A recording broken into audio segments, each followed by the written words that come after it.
कक्षा 6 में प्रवेश हेतु सैनिक स्कूल नवोदय विद्यालय प्रवेश परीक्षा की तैयारी के क्रम में हम विगत वर्षों के प्रश्न पत्रों में आए गणित के प्रश्न को हल कर रहे हैं। तो आज की भी सीरीज में आज शुरू करते हैं गणित के कुछ नए प्रश्न। तो पहला प्रश्न है 144 भागा 9 गुणा 2 धन 6 ऋण 4 बराबर कितना।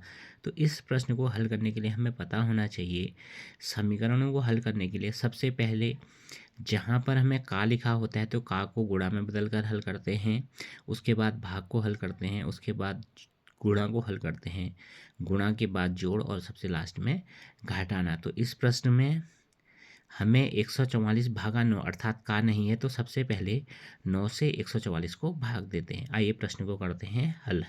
तो हमारे पास प्रश्न है 144 भागा 9 गुणा 2 धन 6 ऋण 4 बराबर कितना। तो जो हमें हल करने का क्रम है वो मैंने लिख दिया है, का भाग गुणा जोड़ घटाना। का प्रश्न में नहीं है तो सबसे पहले भाग है, तो 9 से 144 में भाग करेंगे।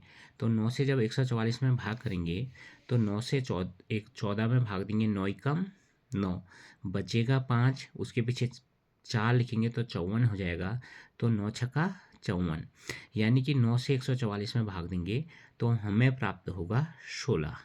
जैसा हमने ऊपर लिखा था भाग, भाग के बाद अब गुणा को हल करेंगे तो हमें गुणा करना है 16 और 2 को। तो 16 और 2 को गुणा करेंगे तो हमें प्राप्त होगा 32। बाकी संख्याएं वैसे ही लिखेंगे। गुणा के बाद जोड़ने का क्रम, तो 32 और 6 को जोड़ना है, 32 और 6 को जोड़ के हमें प्राप्त होगा 38। 38 ऋण 4 जोड़ के बाद घटाना, अर्थात 38 में से 4 घटाएंगे। तो 38 में से जब हम 4 घटाते हैं तो हमें प्राप्त होता है 38 में से 4 घटाने के बाद 34। तो इस प्रश्न का उत्तर होगा 34। 38 ऋण 4 बराबर 34। देखते हैं प्रश्न का कौन सा विकल्प 34 है। प्रश्न का विकल्प संख्या 3 34 सही उत्तर होगा। चलते हैं अगले प्रश्न की ओर। अगला प्रश्न है, जयेश और मोहन ने क्रमशः 28,000 तथा रुपये 35,000 निवेश करके एक व्यापार शुरू किया।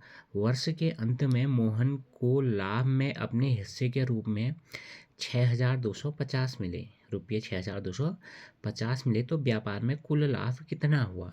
तो ये हमारा प्रश्न है समानुपात का। हल करने का तरीका आइए बताते हैं, अर्थात प्रश्न को हल करते हैं। हल करना है तो 2 बार जयेश मोहन। तो जयेश का भाग है 28,000 और मोहन का भाग है 35,000। तो वो उनके नाम के नीचे उन्होंने जो निवेश किया है उसे लिखेंगे। जयेश का निवेश 28,000, मोहन का निवेश 35,000, यानी 28,000 अनुपात 35,000।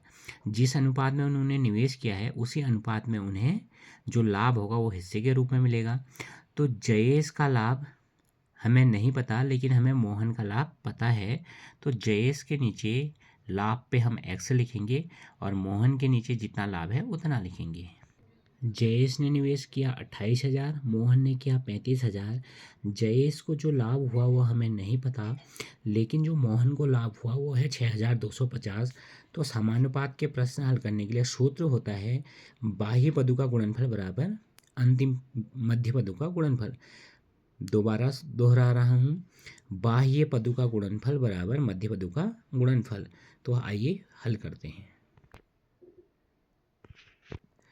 28,000 6,250 बाह्य पद, 35,000 और x मध्य पद। तो प्रश्न हल करते हैं। मध्य पदों का गुणनफल बराबर बाह्य पदों का गुणनफल। x गुणा 35,000 बराबर 28,000 गुणा 6,250। 28,000 गुणा 6,250 बट्टे 35,000। 35,000 के पीछे जो 3 जीरो है उससे 28,000 के पीछे जो 3 जीरो है उन्हें काट देंगे। इसके बाद 7 के पहाड़े में 28 भी आता है, 35 भी आता है। तो ऊपर 28 को 7 चौको 28, नीचे 35 को 7 पंजे 35 लिखेंगे। अब हर के 5 से 6,250 को संक्षिप्त करेंगे, अर्थात काट देंगे। तो 5 एकम 5 और 6 में देंगे तो 5 एकम 5, बचेगा 1 होगा 12, तो 5 दूनी 10, बचेगा 2 हो जाएगा 25। तो 5 पचे 25, यानी 1,250 आएगा। 4 गुणा 1,250 हमें प्राप्त होगा, तो इसको गुणा कर लेंगे। 4 गुणा 1,250 बराबर 6000, यानी x बराबर 6000 और x माना था हमने जयेश का लाभ। जयेश को लाभ हुआ आपका 6000।